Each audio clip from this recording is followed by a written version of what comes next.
Good morning my dear students.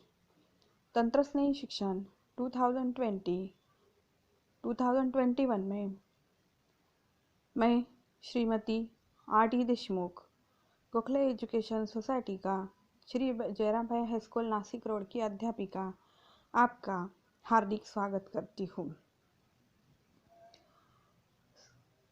School बंद लेकिन शिक्षा शुरू, इसके अंतर्गत हम लोग अध्यापक कई सारे वीडियोस बनाकर आपको शिक्षा देने की कोशिश कर रहे हैं।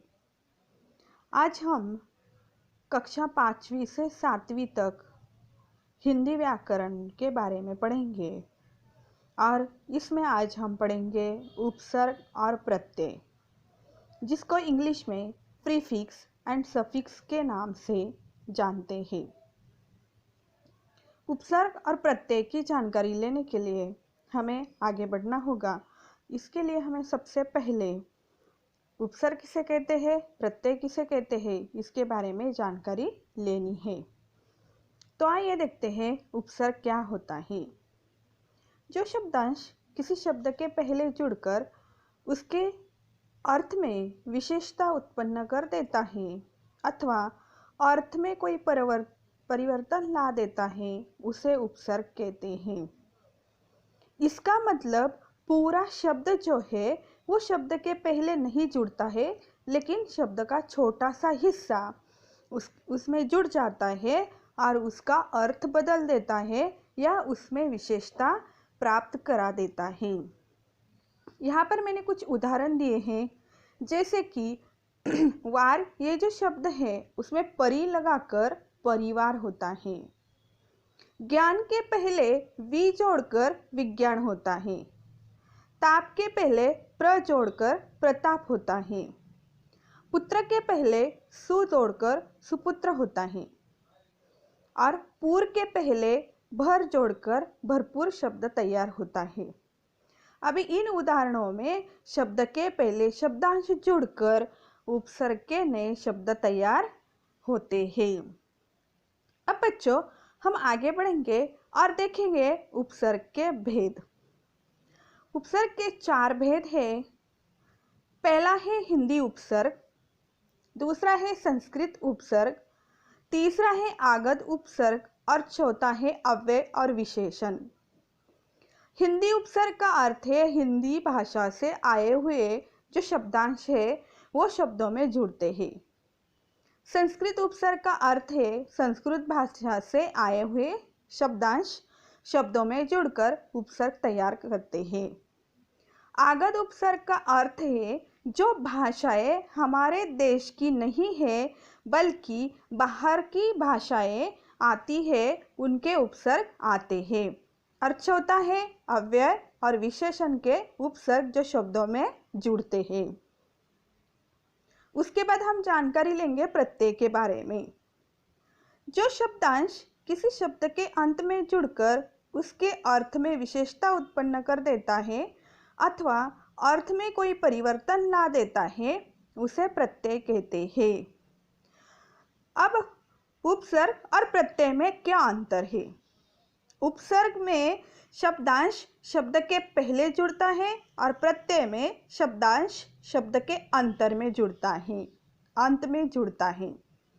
यही अंतर है इन दोनों शब्दों में।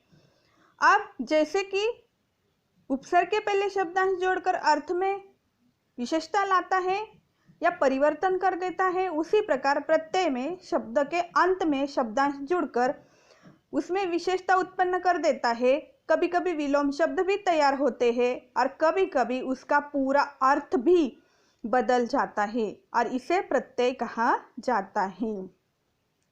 अब बच्चों, हम प्रत्यय के कुछ उदाहरण देखेंगे, जैसे कि समान और इसके अंत में ता जोड़कर समानता शब्द तैयार हुआ है।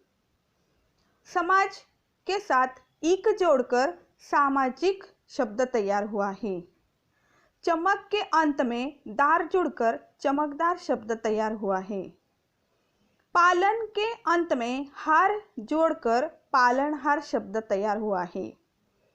जैसे कि आप लोग देख सकते हैं कि पहले शब्द आया है और उसके अंत में शब्दांश आया है, और ये शब्दांश इसमें जुड़कर या तो शब्द का पूरा अर्थ बदल दिया है या उसमें विशेषता प्राप्त कर दी है। इसीलिए प्रत्यय जो है वो शब्दों के अंत में जुड़कर उसमें परिवर्तन ला देता है। अब बच्चों हम देखेंगे प्रत्यय के प्रकार।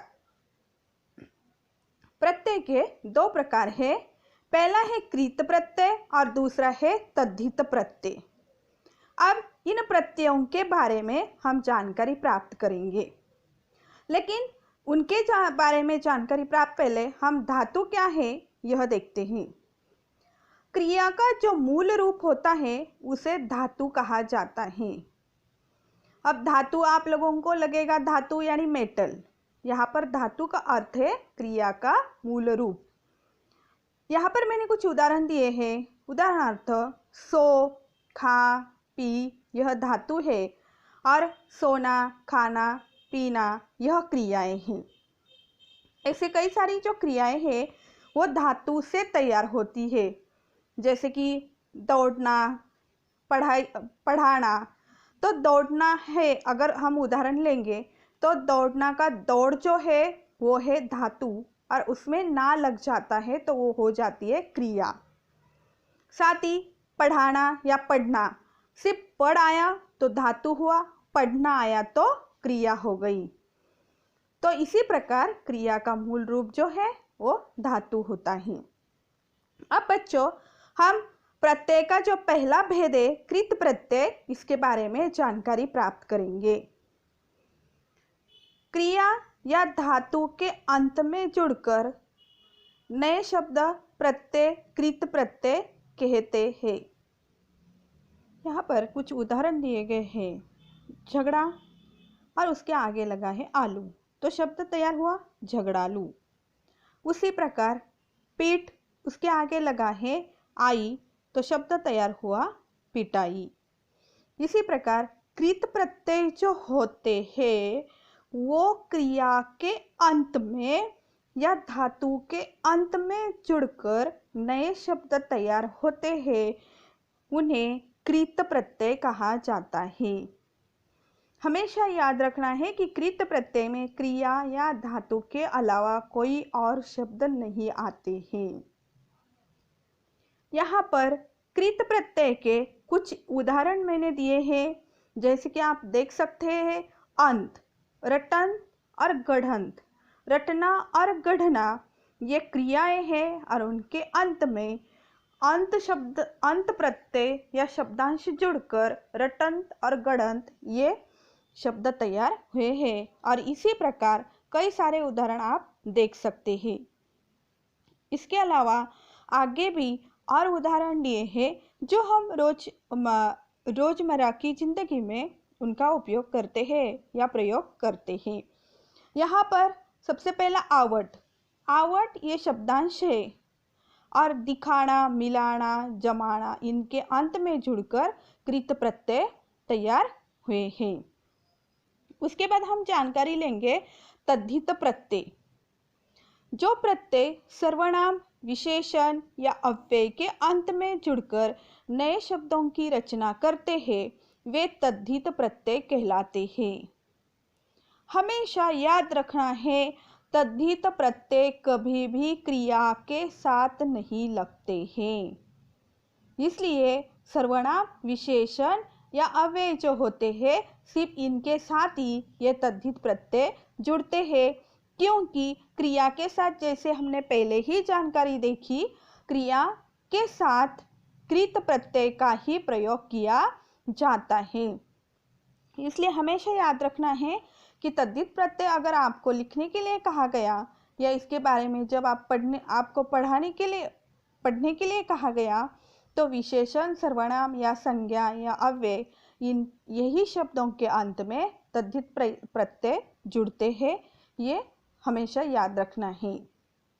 अब हम तद्धित प्रत्यय के कुछ उदाहरण देखेंगे, जैसे कि प्यारा, मैला, सुनार, गर्माहट, पुत्री, लुटेरा, सज्जनता, अकेलापन, कुर्सिया, सुंदरतम, चित्रकार, दयालु, सातवां, दूसरा। इसमें हम देखेंगे एक भी क्रिया नहीं आई है। प्यार का हो गया है प्यारा। मैला का हो गया मैल का हो गया है मैला। सुन का हो गया है सुनार। गर्म का हो गया है गर्माहट। पुत्र पुत्री। लूट का हो गया है लुटेरा। इसका मतलब ये सारे शब्द या तो अव्यय हैं या संज्ञा है या फिर विशेषण आए हुए हैं और तद्धित प्रत्यय तैयार हो गए हैं। तो बच्चों, आज हमने सीखा शब्द के प्रारंभ में जुड़ने वाले शब्दांश उपसर्ग कहलाते हैं। शब्द के अंत में जुड़ने वाला शब्दांश प्रत्यय कहलाता है। इन दोनों में जो अंतर है वो यही अंतर है कि उपसर्ग जो है वो शब्द के पहले जुड़ते हैं और प्रत्यय जो है वो शब्द के अंत में जुड़ते हैं। और दोनों भी रूप में वो या तो शब्द में परिवर्तन लाते हैं या शब्दों में विशेष अर्थ प्राप्त करा देते हैं। इसलिए हमेशा उपसर्ग शब्द के पहले और प्रत्यय शब्द के अंत में जुड़ते हैं। कृत प्रत्यय जो है वो क्रिया के धातु रूप से जुड़ते हैं, जबकि तद्धित प्रत्यय संज्ञा, विशेषण, सर्वनाम या अव्यय के साथ जुड़ते हैं। जैसे कि मैंने आपको बताया, कृत प्रत्यय हमेशा धातु या क्रिया के साथ ही आते हैं,